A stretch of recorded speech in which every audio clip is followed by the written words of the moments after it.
Үргэлжлэл бүлэг 2. Болоод өнгөрсөн үйл явдлыг мэргэлж мэдэх амархан. Ном бүтээгчийн хүсэл үлэрч өнгөрснийг эргэн санахад надад тусалсан юм аа. Гай борцтой зовлон тонжилүүдэд намайг дэмжиж хэлсэн алимны модны үгийг би үргэлж сандаг. Бяцхан муур минь энэ төгсгөл биш. Чамд амьдралын зорилго байгаа. Дараа надад урам өгч хичнээн дэмждэг байсан сайхан сэтгэлийг нь би хизээж мартдаггүй. Одоо насны төгсгөл ирэхэд илүү ихийг мэддэг болж, илүү их ад жаргалыг мэдэрдэг болсон байна. Миний бараа харагдахгүй 5 минут өнгөрөхөд л "Фип хаана вэ? Тэр зүгээр үү?" гэж өгүүлнэ. Зөвхөн миний гадна төрхөөс биш, чухамдаа миний төлөө гэсэн сэтгэлээс санаа тавьдаг болохыг би одоо гарцаагүй мэддэг болсон. Миний залууд бүх юмс өөр байлаа. Би зүгээр л сонирхолтой үзүүлбэр төдий буюу одоогийн нэрлэлтэгээр ярианы нэгийнхэн сэдэв байсан юм. Дипломат хатагтай санаанаас салж өгдөггүй 2 зорилго байсан юм аа. Тэр Францын албаны шатаар тасралтгүй дээш өсөж, нөлөө бүхий хүмүүстэй харилцах бүрийд намайг амжилт олох хэрэгсэл болгон ашиглах зорилготой байв. Энэ намайг гайхшруулдаг байв. Тэр өөрөө мууртургүй байсан. Хүмүүсийн нүдэндээ намайг хайрладаг дүрсгэн. Зочид ирэхээс бусад үед намайг гэрт орохыг зөвшөөрөхгүй. Хамгийн ихний нэгэн шоу одоо болтол санаанаас гардаггүй юм.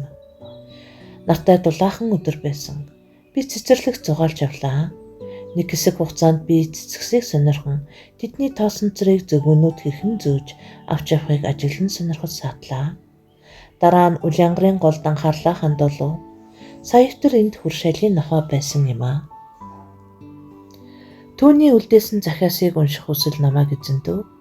Захиасыг судлахад хамаг анхаарлаа хандуулж байсан ч ямар нэгэн аюул саадаас сэргийлэхээ би мартаагүй. Байн эргэн харж байв. Дараа нь миний анхаарал улам илүү татагдж, эргэн тойрны хянах зорилгоо би хэсгэн зур мартсан байлаа. Гинэт хүчрхэг гар намайг шүүрэн авч нохоон үлдээсэн захианд төвлөрсөн бодлыг мань хормын зуур сониулнав. Биш хэмээн зочин дуу алдаж, хойд хөлийн тулгуурт ганц огцон мөсрөлтөөр хүчтэй гараас мултарч амжсан юм аа. Агшин зур мод авирж гараад доош иргэн харлаа. Эхлээд үргэл зовтон зайлж, дараа нь иргэн харж бай гэж ээж надад сургадаг байсан. Зогсож саатан боломжоо нэг бүр алдснаас хэрэггүй байсан ч зугтаас нь амьд үлзэтэй гих алтан сургаал. Би доош иргэн харлаа. Тэнд цэцэрлэгч биеэр хамраа барьчихсан зогсож байв. Хурууны завсраар улаан ягаан цус урсаж харагдана. Үзэн ятсан харцаар над руу харж, тонгоон чулуу шүүрч аваад байдаг хүчээрээ миний зүг шидлээ. Модны араар орж би зайлж чадсан ч хүчтэй шидсэн чулуунд мод дөрөхөд би золтоол барьц алтан унчхаагүй. Дахин чулуу авахаар тэр тонгоох агшин түүний арын ботнууд ярагдаж, хөвдөр бүрхмэл хүсэн дээгүр аниргүй алхасаар Альбертын хатагтай төхөж ирлээ. Болж байгаа үйл явдлыг харсан хатагтай хөлөө шалмаг ургасцөөхөд Пьер нүрээр газар харуулдан очлоо. Хатагтай түүний захаас шүүрч аваад ганц докторлтаар хөл дээр нь босгов. Давжаа битээ түүнийг нэг сайн сэгсрээд тэнхлэгээр нь нэргүүлж орхисон юм аа. Сайн санаж ав. Хэрв чи энэ муурыг гэмтэх юм бол би чамайг ална. Хатагтай дипломат түүнийг олж ирэхийг чамд даалгасан болохоос бузар гахаа минь чи түүнд муу юм хийж гэж явуулаагүй гэж бухимдан хэллээ. Муур миний гараас зүхтахдаа би мод мөргөн унаж хамраас цус гарсан гэж тэр учирлах аястай амтаа гүтнэвэ. Өвцөндөө би төвчээр алдсан гэвэ. Альбертын хатагтай мөрөө хавчаад над руу иргэн ирж Фифи, ээж тэрээр ир хэмээн дуудлаа. Очлоо одоохон гэд модны голоос зууран авч би уруудав. Бяцхан Фифи минь, чи одоо бие маш зөв удирдах ёстой шүү гэж Альбертын хатагтай сануулад нууц амраг чамайг өөрийн зочдод үзүүлэхээр шийдсэн байна. Үгийн дайчин, мистресс гэдэг үг гэрийн эзэгтэй нууц амраг гэх салаа утгатай. Энэ нэр үг надад үргэлж зугаатай санагддаг. Месье Дюк, месье цол хэрэгэм, Парис нууц амрагтай хатагтай дипломат яаж нууц амраг байх билээ? Гэвч тэр хэрв Өөрийгөө нууц амраг гэж нэрлүүлэх дуртай бол надад санаа зовох шалтгаан юу билээ хэмээн би бодов. Эдгээр хүмүүс их хачин утга авцалдаагүй зөрчлөөр дүрэн мэд. Бид хамтдаа шалбааг туулж гарав. Альбертон хатагтай зочид дээр орох миний хөлийг бохирдгоос сэргийлэн гар дээрээ авч явлаа. Өргөн чулуун шатаар өсөөд энэ нагшинд бутны дороо сандран гарч нүхэндээ гүйж орох нэгэн хулганыг би анзаарч өнгөрвөө. Нээлттэй хаалганы цаан сууга хар тодл мэт шулуунагдах хүмүүс нүдэнд харагдлаа. Фифиг аваад ирлээ. Хатагтай хэмээн Альбертон хэлэхэд нууц амраг үсрэн босож ирээд найзын маань гараас намайг авлаа. Өө эрхэм хайрт бяцхан Фифи минь хэмээн дуу алдаад огцом эргэт нь миний толгой эргв. Бүсгүүчүүд босож ирэн намайг хүрээлээд баяр багтлаа хэлтгэн дуу алдцгаав.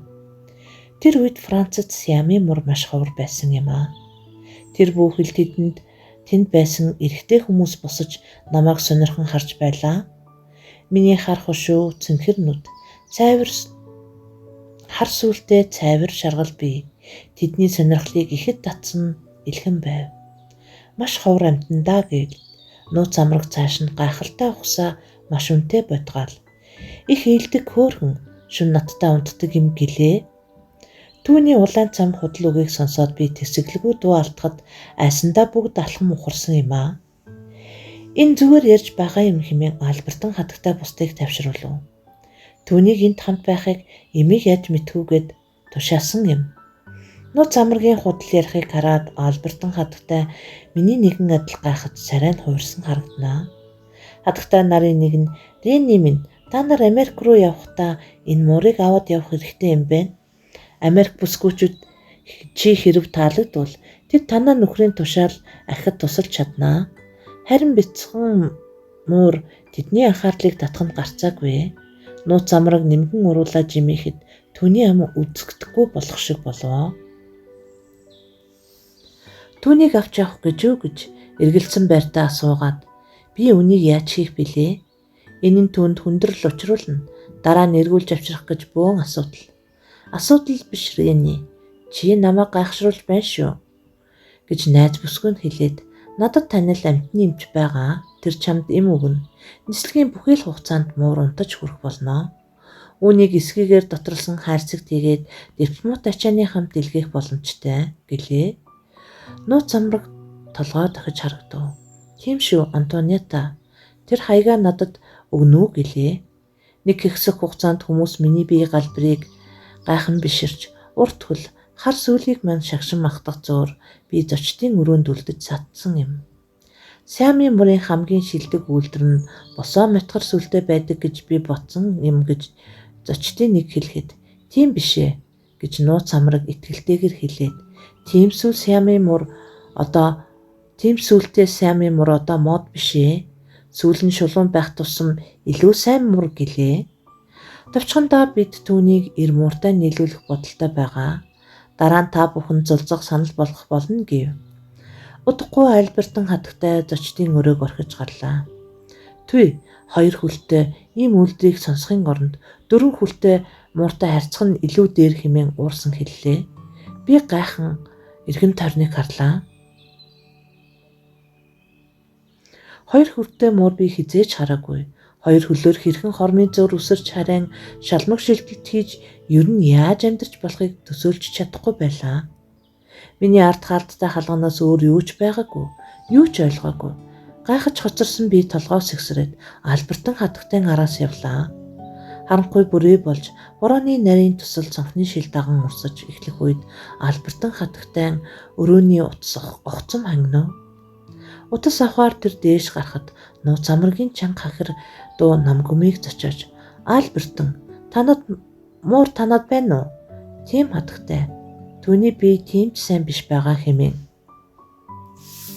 Альбертон хатагтай хариулваа.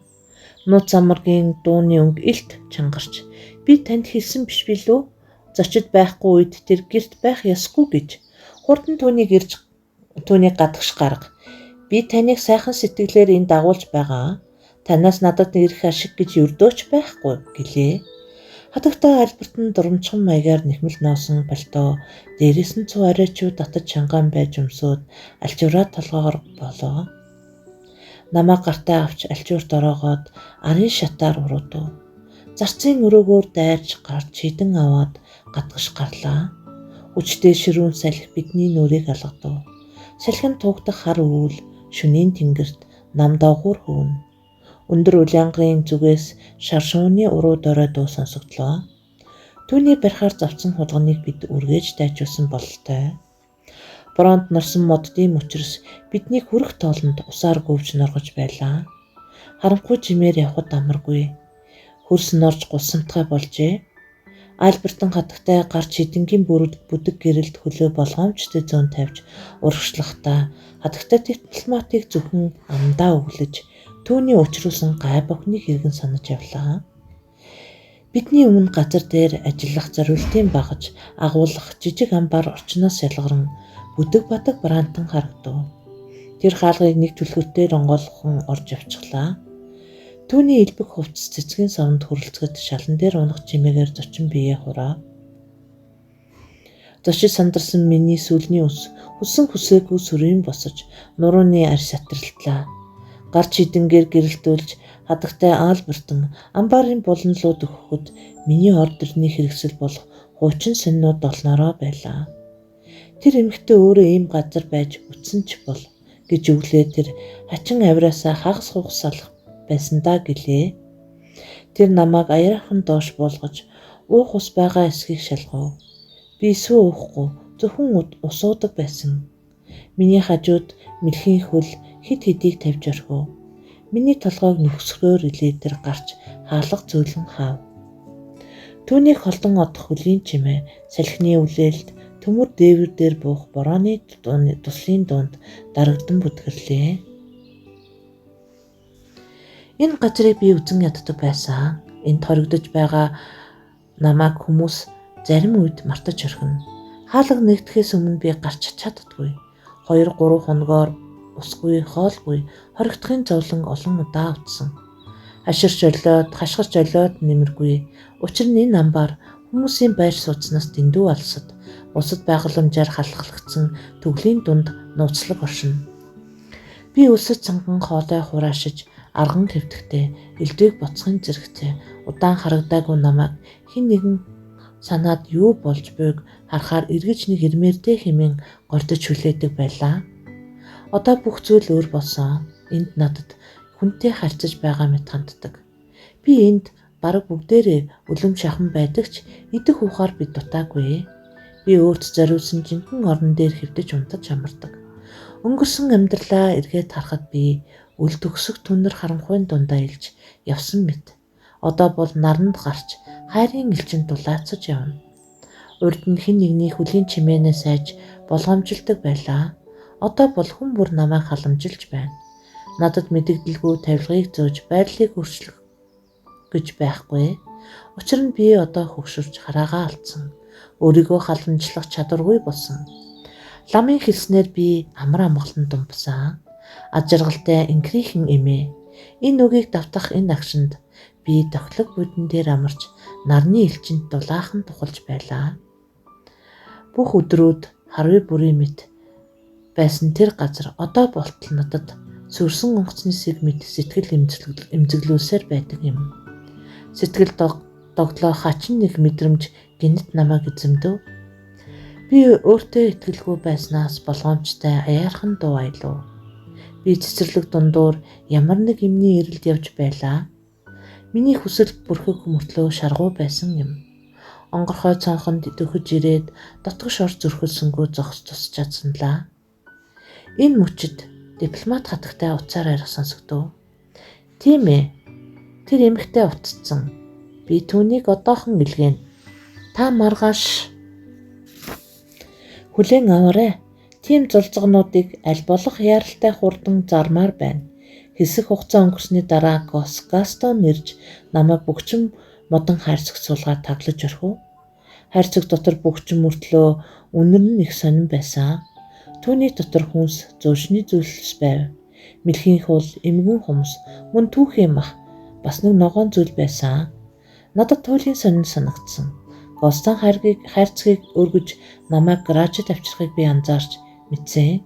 Нэг хэсэг хугацаанд хайрцаг бетонын шалан дээр хэвтсэн. Бензин тосны үнэр дотор мухаар гэж байв. Эцэст нь Гастон ирж дахин гаражийн хаалгыг нээгээд 2 дахь машин болох хуучин Citroen-ыг асаалаа. Хайргыг ачааны хэсэгт хайн хаяад тэр жолооны ард сууж бид хөдлөвөө.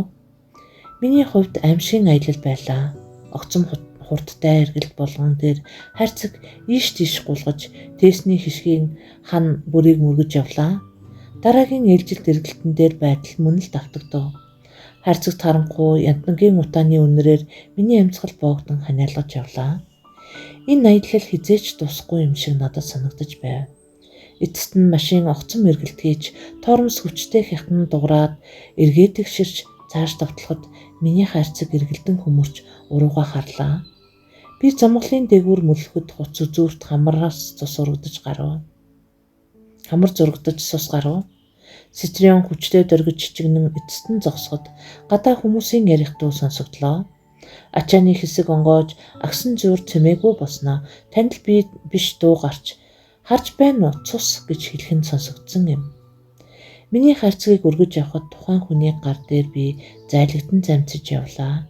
Шатаар хідэн алхам яваад хайрцагийн завсараар харагдах гэгээ харанхуугаар солигдсон ямар нэгэн гэр юм уу амбарт орох шиг болохыг мэдэрлээ. Хаалга хаагдаж хайрцаг ширээн дээр тавилаа. Хин нэгний гар цоожийг оролдох сонсогдож таг онгоо. Гинтийн гэрэл нүд гэлбүүлж юм харагдахгүй байсан. Хөөрхий бяцхан муурхан минь гэх эмэгтэйн дуу гарлаа. Эмэгтэй миний доогуур гараа шургуулan өргөж хайрцагнаас гаргалаа. Би сүлдэж ядраад би таруу утаанаас толгой эргэж чигтөлийн оргин хамраа шархнаас цус илүү ихээр гарч байлаа. Гастон айсантай царай нь хухаарсан харагдана. Би дипломат хатагтаараа уцтах ёстой гэж нэгэн хэрэгтэй мэдгдлээ. Намайг битгий л ажилгүй болгочоорой. Би замын турш хянуур болгоомжтой явж ирсэн шүү хэмээн Гастон өгүүллээ. Эмэгтэй миний хамрын цусыг арчих зуур мөнөх хэрэгтэй утас зохиж хатагтай дипломат танаа бяцхан муурын бие муу байна. Түүнийг олигтойхон хооллоогүй. Энэ аяллаас тэр маш их ядар сүлдсэн байна. Түүнийг сайн тордохгүй бол хатагтай та муургүй болох нь байна шүү. Ариун бурхан минь гэх дипломат хатагтай дуу гарч ганц муураас болж хичнээн зоох болж байна. Түүнийг харж ханддаг хүмүүс бий. Харин би түүнийг эрхлүүлж нялуурч чадахгүй. Харин түүнээс зулцгал хүлээж байгаа. Хатагтай та хэрв түүнтэй ингэж харьцах юм бол зулцгч үгүй, муурч үгүй хоцрох болно доо. Таны энэ бол Франц даяар гайхалтай ховор сайн үйлдвэрийн Xiaomi муур. Би эхийг нь өсгсөн хүний хувьд үнийг мэднэ. Ийм муурыг дутуу үнэлж үл тоон гэдэг бриллиантын бүгжийг шил зүсгт ашиглахтай адил хэрэг болно. Би үнийг мэдэж байна гэж дипломат хатагтай хариулаад наа чинь манай жолооч байгаа. Түнтэй яриулна уу гэлээ. Тэр эрэхтэй уцаа чимээгүй Гастон дамжуулж нэг хэсэг хугацаанд дипломат хатагтай чөлөө зайгүй ширүүн үгээр шүршиж тэд зориг санаа сэдэл утгагүй болж буй тухай таагүй яриа өрнөв. Удаан хугацаанд маргалцсны эцэстд ямар нэг шийдэлд хүрч тохиролцох шиг болвоо. Би үлдэх хэрэггүй хаана үлдэх болж байна. Юм цэгцрээгүй байхад дипломат хатагтай тухайн бодгоос жихүүцэн тавгуудахад хүрдэгэ. Гастон шуудхан явж одлоо. Би ширээн дээр хэвтэж эрэгтэй эмэгтэй хоёр надад туслахыг оргидно. Намайг зүгээр зөөлхөн хатгах мэт болоход үнийг мэдрэх завдалгүй би унтаад өгсөн юм. Маш өвөрмөц мэдрэмж байсан. Би өөрийгөө тэнгэрт байна гэж зүтэлсэн.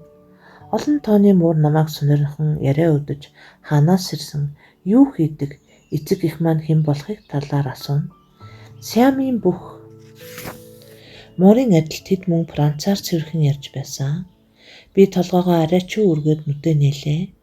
Миний сэгсгэр сүүл нуруу дагсан нуглаас эргэн тойрны хүмүүсийг гахшруулж байв. Надаас хэдэн дюймын цаана уцаар хийсэн торон хаалга байлаа.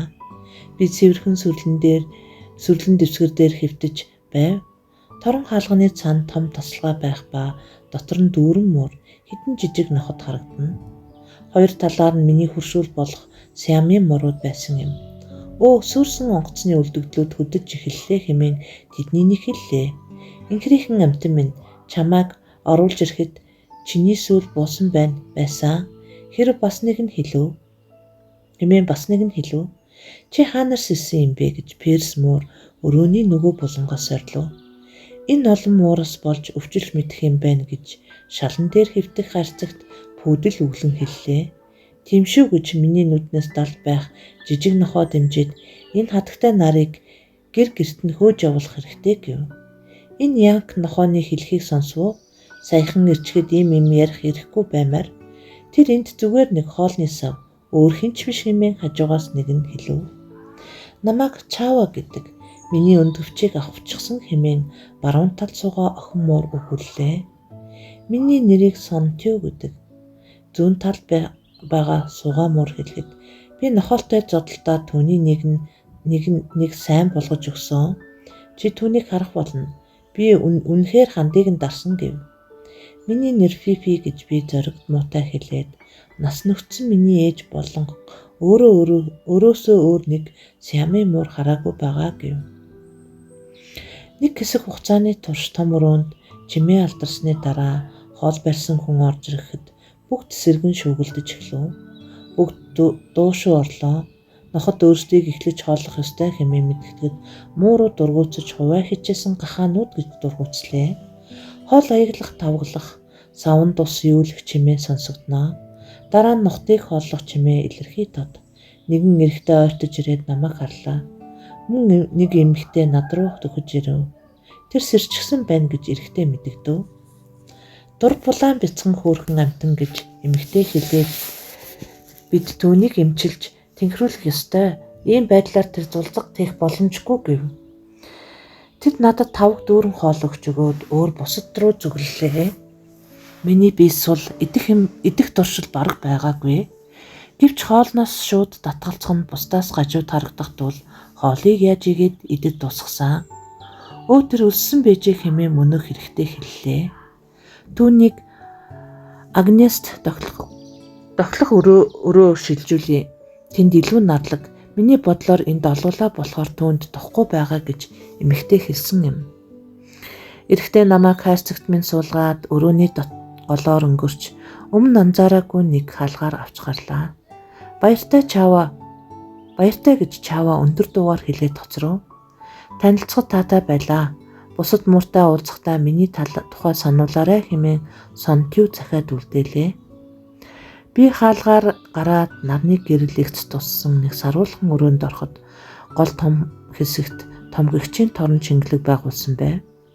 Түүнийг сармөгчний чингэлэгт байрлуулах юм уу даргаа гэж өмнө нь харж байгаагүй нэг эрэгтэй асуулаа.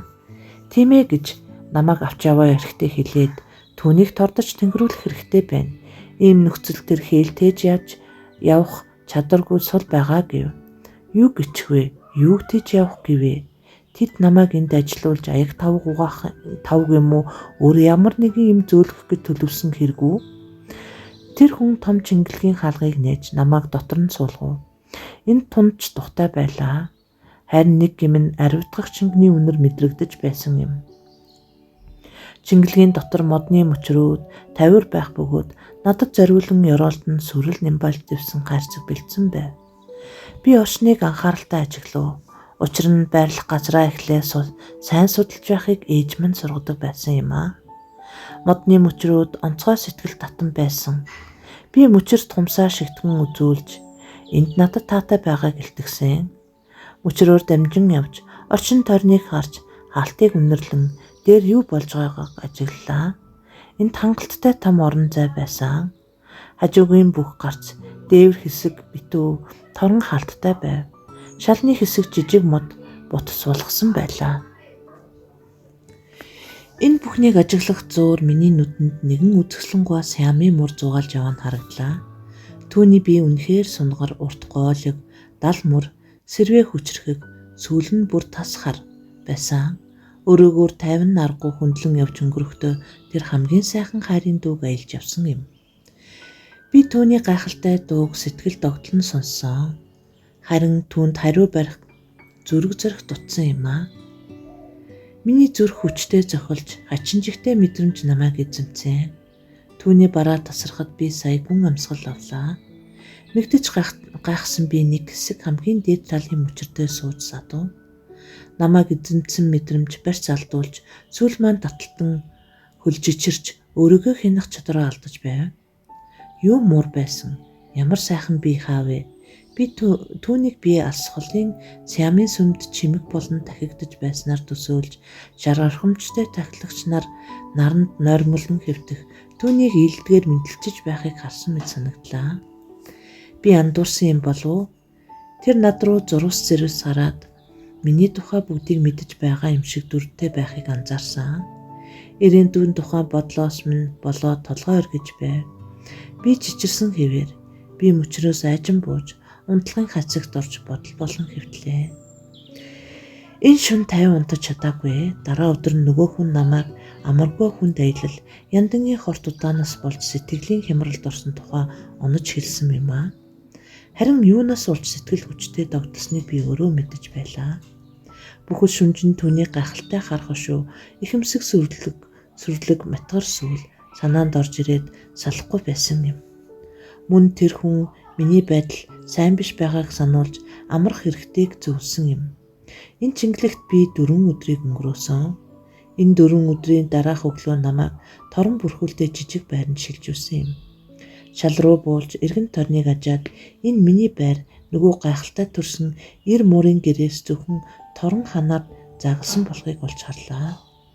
Түүний өрөө эмгцэгт сайтай, сүлэн дэвсгэр нь цэвэрхэн, аягантах ус нь ямар нэгэн бохиргүй, тунгалаг байхыг анзаарав. Тэр байрандаа байгаагүй. Миний бодлоор тэр хаалттай цэцэрлэгдэх ургамлыг ажиглан цэнгэл эдэлж яваа байхаа. Би нойрон дэлгэн төр зөөр зөрмөлөв. Нөхөсгөөр мэдлэх дуунаар би сэрж түүнийг биднийг тусгаарлах торон хаалтын зүг харлаа. Гайхалтай гэж Ямын мур хэлээд тантай уулзах таатай байна гэж сая амнэв. Тэр том хар хушууга торонд нааж хурц цэнхэр нүдээр надад бодлоо дамжуулсан юм. Өнөөдөр үдээс хойш та бит хоёрыг гэрлүүлэх болно гэд би туйлын баяртай байна. Харин таны бодол хэмээн асуулаа. Би ичингүүрэн уулаач хушуугаа сөрөлд шургуулн далталсан юм. Өөр санаа зовох хэрэггүй. Бид сайн үлийг бүтээх болно. Бидний үйлдэл Францд дэндүү ховор. Танд энэ бүхэн таалагдах болно. Харж л байгаарай гэд инээд алдсан юм. Тэр өглөөний зугаалгын дараа амархаар өрөөндөө явж орсон билээ. Өдийн хоолны үеэр нөгөө хүн ирж торон ханны наан цаана зэрэгцэн сууж хослон дуулах бид хоёрыг хараад илгээ хөштөл удаан инээсэн. Мань муур хүнийг хараад хөл дээрээ өсрөн босож энэ хаалгаа онгойлго гэж шаардлаа. Энэ удаа түүний хэлсэн үгнээс би ичиж бас л улаахад хүрсэн юм. Мөнөө хүн хаалгыг зөөлөн нээж сэрэмжлэх үднээс байрандаа бэхлээд биднийг орхин одлоо. Гайхалтай. Тэр ямар цогтой омглон түүний тэврэлт ямар инхри дулаахан байсан. Хэрхэн яаж намайг уйраасныг үгээр илэрхийлэх аргагүй. Дараа нь бид халуун хайрандаа жарганхан бөөрөө нийлүүлж хэвтэх зуур надад нэг таагүй бодол төрж чихүтсгөрөв. Миний хувьд тэр анхных биш гэх бодол. Би босож өрөөндөө орлоо. Нөгөө хүн ирж биднийг заагалсан торон хаалгыг дахин хаав. Орой эргүүлээд намайг том өрөөнд оруулсан юм. Би шууд нам унтаад өгсөн. Өглөө мөнөөх эмэгтэй ирж намайг оруулж байсан өрөөнд аваачсан. Намайг ширээн дээр тавиад эрэхтэй надад үзлэг хийхэд тэр бүсгүй дэмжин тусалж зогслоо. Энэ муурын эзэнтэй уулзах шаардлага байна. Учир нь энэ хөөрхөн амьтны биеийн байдал хүнд хэвээр байна хэмээн мэдэгдлээ. Хардаа гэ тэр миний одоо болтол хүндүр зүүн талын хавирганууд дээр дарж энд сайнгүй юм болж өрөвсөн шинж байна. Энэ бол маш үнцэнтэй амьтан.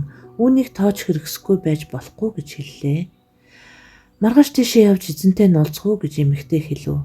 Тэр үнэн санаанаасаа намайг сонирхож байгаа нь илбэв. Тэгье. Бид үүнийг буцааж хүргэж өгье. Бас шагналаа нэг мөр авъя гэж эрэхтэй хэллээ. Би хатагтаараа утастаж муурыг нь хүргэж өгөөд мөнгө авах талаар хэлье гэв. Тэр утас зохиж дипломат хатагтайтай ярьлаа.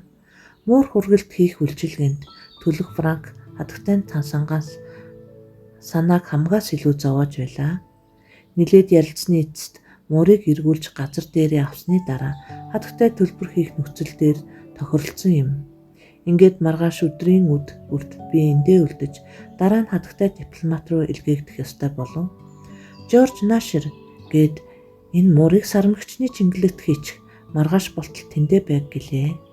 Нас дарж бүгдээсэн Жорж би түүнийг өмнө нь харж байсан. Хөлөөч ирсээр ирж намайг нэг болгоомжтой гэх чинь нүргүү.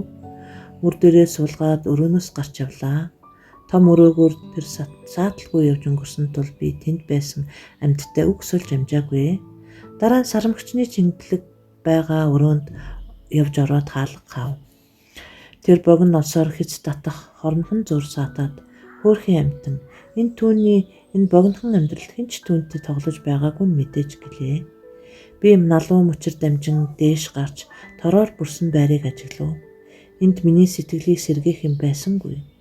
Том долон хатагтай байгаа. Би зөвхөн тэдний нэг гэдгийг мэднэ.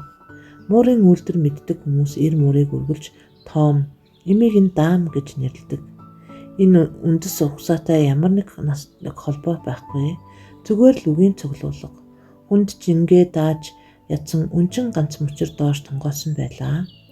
Намайг хүлээн суух оронд Том модноос усан бууж газардав. Модны голоор дээш шавран гарч тэр энэ үйлдэлийг хэд дахин давтлаа. Гайхсан би түүний энэ үйлдэлийг ажиглан харж байв. Энэ нь түүний өглөөний дасгал болохыг би төдхөн ойлгосон юм. Би мөчөр дээр тухлан хэвтэж өөрийн ажил болох хүлээн хумсаа үрж өнгөлн дипломат хатагтай лагтсан хүмүүс шиг гэлцгийг хүлээж байлаа. Ядарч нозоорсон би их үдийн нарны таатай эхэлчэнд бүлээцэн бүх гэгчин унтсан байв. Хэсэг хугацаа өнгөрөхөд нар миний дээрээ шилжин хасарч Францын өөр хэсэгт илч гэрлээ түгээхээр утсан байх тэр мөчид нэгэн ээж муурын дуугарч намайг сэрэв.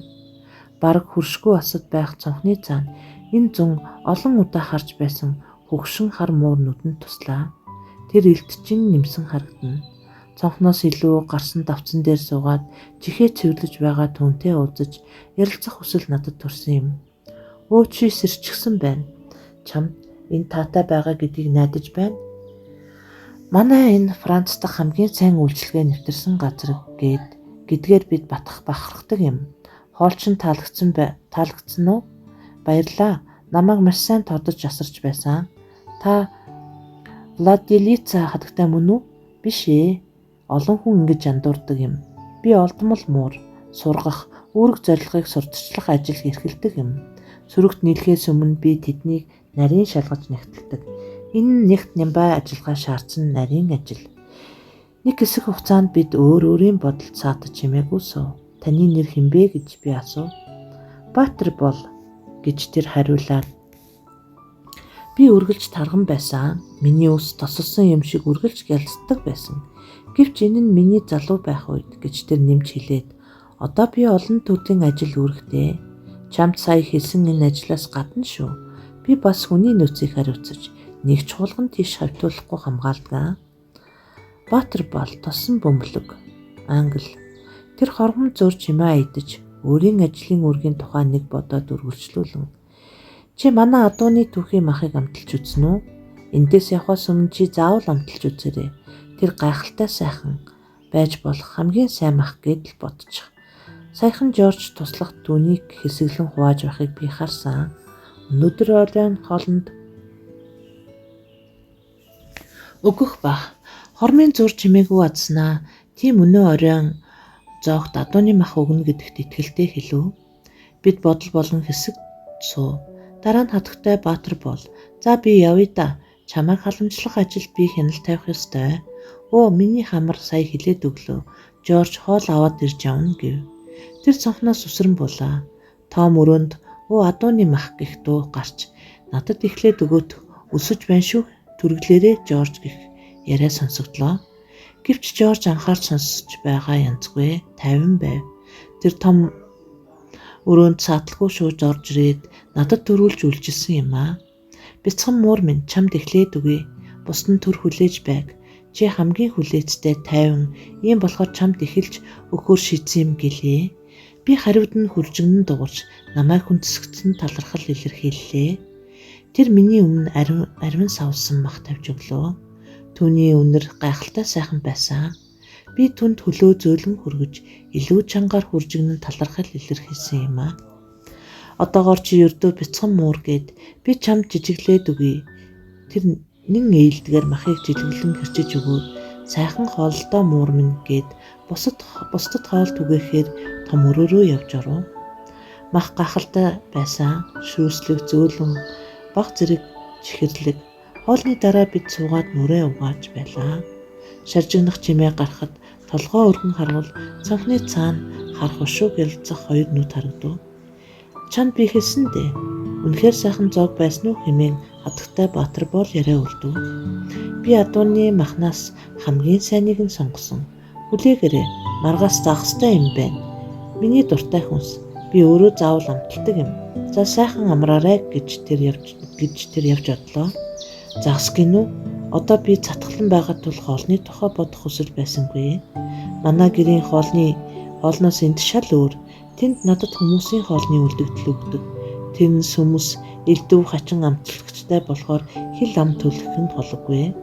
Эндхийн мөрнүүд жинхэнэ Франц загварын амьдралд ассан байдаг. Нар баруунтаа жаргаж хараа бүрээ залгав.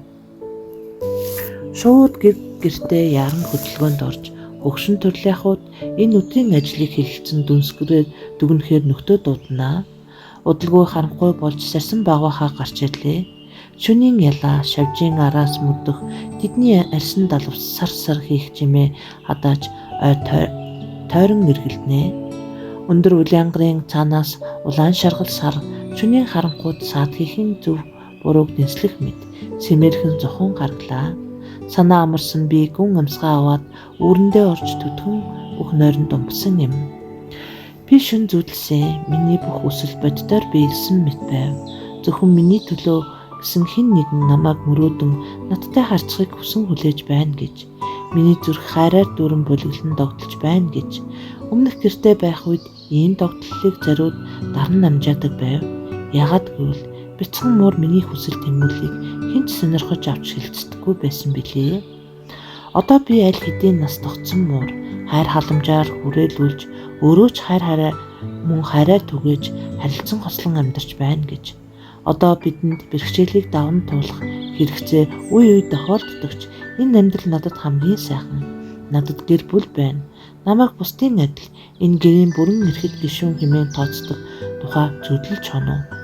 Шүн өнгөрлөө. Орон гэрийн тухай бодол гинт санааг минь түгшээж би өөрийн сүл дорой байгааг мэдэрлээ. Өөр ямар шаргуур өмнө нь хүлээж байгаа бол чих дудаан хэвцэн хуучин сонины оронд надад сүрлэн дэвсгэр олдох болов уу? Үүнийг мэдмээр байна. Удалгүй өрөөг нарны хурц цацраг тод гэрэлтүүллээ. Том өрөөнд нохоо гунигтай наргагүй гэнах гаслах сонсогдлоо. Би гармаар байна гэж тэр дахин давтна. Би гармаар байна. Хажуун хотод нэгэн шуухаа өөрийн эрэхтэйг өглөөний хоолноос хоцорсон гэх шалтгаар зэмлэж өглөнө. Ажмаар өдөр бүр давтагддаг бүхий л дуу чимээ сэргүү. Гонхны зүгээс зэвсэн хонхны жигнэх дуу гарч хүмүүсийг мөргөлийн цуглаан дурин дуудав. Үдийн цайны дараа би хот орж өөртөө цамцамаар байна. Та намайг хүлэхэд өгөхгүй юу? Хэмэгтэй дуу гарлаа. Эрэхтэй юу гэж хариулсныг сонсоогүй тэд холдоод яваад өнгөрсөө. Хувин савны дуу гарах нь үдийн хоолны цаг болж байгааг сануулнаа. Торон хаалттай байрнаа шинэ өдрийн мэнд хүргэж дуугаа илэх сайхан тоомын дуу сонсогдлоо. Өглөөний хоол барьсан эмэгтэй над дээр орж ирэв. Минь сайн уу муур минь гэж мэдлээд чи хоолоо сайн идэх ёстой шүү. Учир нь өнөөдөр үдээс хойш чи гэртээ харахаар явна гэлээ. Би түүний хөлийг зөөлгөн шүргэн хөжигнөх дуугаа өргөж бүхнийг ойлгосон болохоо илэрхийлсэн юм аа. Тэр бүх дотор хувцаа шинжлэн хуниастай гоёл өмсөж сэтгэл хангалуун байгаа нь илэрхий байлаа. Муурууд бид хүмүүсийг ямар гайхалтай сайн ойлгодог болохыг бодоод би үе дотроо инээдэг юм. Өмссөн дотор хувцаар нь бид хүмүүсийн сэтгэл санааны байдлыг дүгнэж ойлгодгоо. Харж байна уу? Бидний хувьд үзэл бодол октоосөөр захс гайхалтай сайхан байсан. Харин тэр ямар нэгэн гурлаар юм уу, хэвгээр ч юм уу бүргцэн байсныг би гуйлж байгаад ийцэн. Нэрийн амттай юу гэж цонхны доороос асуух сонсогдлоо. Өглөөний мэд хатагтай Баатарбол гэж мэдлээд тийм ээ амттай байсан. Харин юугаар бүрсэн юм бэ? Баатар бол хатгатай цайлган зангаар инээд алдав. Өө гэж уулга алдаа. Чи тосгоных байх нэ? Шаардлагатай бүх амин дэвийг авахын тулд энд өглөө бүр амуу тариа өгдөг юм. Өмнө нь надад яагаад өгдөггүй байсан юм бол гэж би асуулаа. Яагаад гэвэл чи имлчилгээтэй байсан. Түүнийг чамд шингэн хэлбэрээр өгдөг байсан юм гээд Баатар бол хатгатай санаа алдлаа. Одоо би явах хэрэгтэй. Ажил үргэлж мундахгүй их. Харин цаг хугацаа хизээд баг. Чамааг явхаас өмнө ирж уулзахыг бодноо гэлээ. Хариуд нь нэг үг хэлж амжаагүй байтал тэр цанхнаас үсрэн бууж бутны дундуур алсархан сонсогдлоо. Том өрөөнөөс эмх цэгцгүй чалчих элдв дуу чимээ сонсогдноо.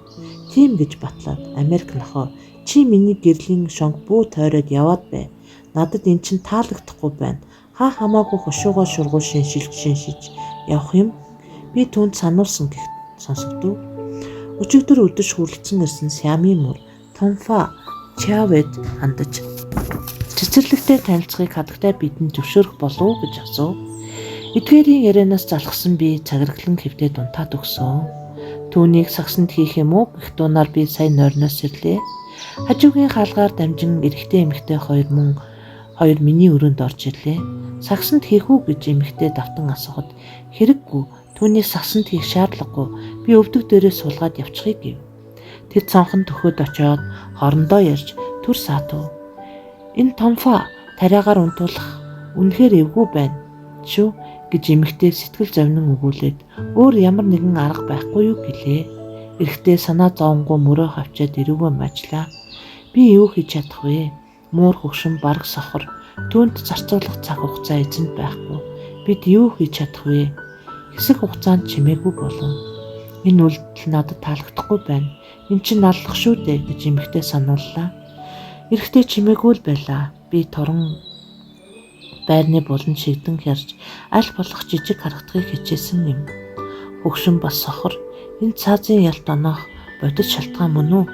Олон он жил үнэнчээр хайраа түгэж явсныг минь мартан өөрийгөө хямгадах чадваргүй болсон гэдэг шалтгаар хөгшин амьтныг хөнөөх зөв үү? Эрэхтэй эмэгтэй хоёр том өрөөнд орж хөгшин Томфа жингэлгээс гаргалаа. Өглөө хязгааргүй урт сунжирсан. Бараан бодол намайг төгшөөж байв. Нас ахиж би хөгшрөөд дороотхын цагт намайг яах бол алимны модны надад хэлснээр бол намайг ажиргалтай өдрүүд хүлээн гэсэн. Харин миний туршлагагүй гинэн бага насанд энэ хүлээлт эцэс төгсгөлгүй мэт урт санагдах болсон гэсэн. Хөгшин Жорж ирлээ. Бяцхан муур минь чамд жижигхэн адууны мах авчирлаа. Үүнийг идчих удахгүй чи гэртээ харих болно гэлээ.